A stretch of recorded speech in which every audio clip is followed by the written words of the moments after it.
नमस्कार. आपण आहात मॅक्स मंथन डेली न्यूजच्या बातमीपत्रात. आजची सर्वात मोठी बातमी येत आहे मुंबईतून, जिथे घरेलू कामगारांनी आपल्या हक्कांसाठी एल्गार पुकारला आहे. घरेलू कामगारांच्या हक्कांसाठी एल्गार, देशव्यापी लढ्याची ठिणगी महाराष्ट्रातून या शीर्षकाखाली ही महत्त्वाची घडामोड नोंदली गेली आहे. राज्यातील आणि देशभरातील घरेलू कामगारांचे अनेक वर्षांपासूनचे प्रलंबित प्रश्न आहेत. या प्रश्नांवर तोडगा काढण्यासाठी महाराष्ट्र राज्य घरेलू कामगार समन्वय समिती आणि कष्टकरी संघर्ष महासंघ यांनी आज मुंबईत एका राज्यव्यापी परिषदेचे आयोजन केले होते. दादर येथील डॉ. बाबासाहेब आंबेडकर भवनात झालेल्या या परिषदेत हजारो कामगार सहभागी झाले होते.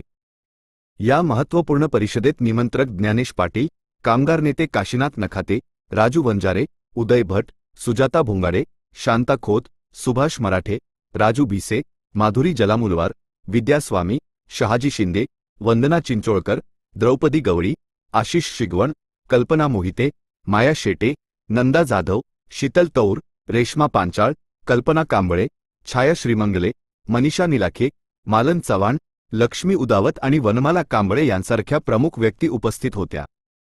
यावेळी कामगारांनी केंद्र सरकार आणि राज्य सरकार यांच्या भूमिकेवर तीव्र नाराजी व्यक्त केली. सर्वोच्च न्यायालयाने घरेलू कामगारांसाठी कायदा करण्याचा आदेश देऊनही केंद्र सरकारकडून कोणतीही ठोस पावले उचलली गेली नाहीत. दुसरीकडे राज्य शासनाने अस्तित्वात असलेल्या कायद्यामध्ये निधी न पुरवल्यामुळे घरेलू कामगार कल्याण मंडळ मृतप्राय झाले आहे. परिषदेतील कार्यकर्त्यांनी सांगितले की निवडणुकीपूर्वी घरेलू कामगारांना अनेक आश्वासने देण्यात आली, परंतु आता सरकार योजनांमध्ये कपात करण्याचा प्रयत्न करत आहे.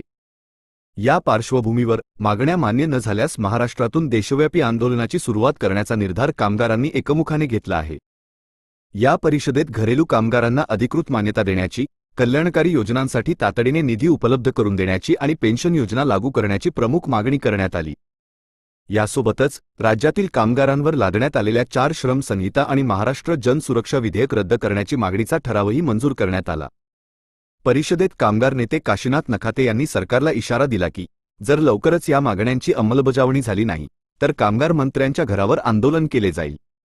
या राज्यव्यापी परिषदेला पिंपरी चिंचवडसह सांगली, सातारा, कोल्हापूर, पुणे, नागपूर, औरंगाबाद, जालना, लातूर, बीड, परभणी आणि रत्नागिरी, रायगड यांसारख्या महाराष्ट्राच्या विविध जिल्ह्यांतून हजारो घरेलू कामगार उपस्थित होते. यामुळे या लढ्याला आता राज्यव्यापी स्वरूप प्राप्त झाले आहे. घरेलू कामगारांच्या या महत्त्वपूर्ण लढ्याची पुढील दिशा काय असेल याकडे आता सर्वांचे लक्ष लागलेले आहे. मॅक्स मंथन डेली न्यूज या बातमीचा अधिक तपशील आपल्यापर्यंत पोहोचवत राहील. धन्यवाद.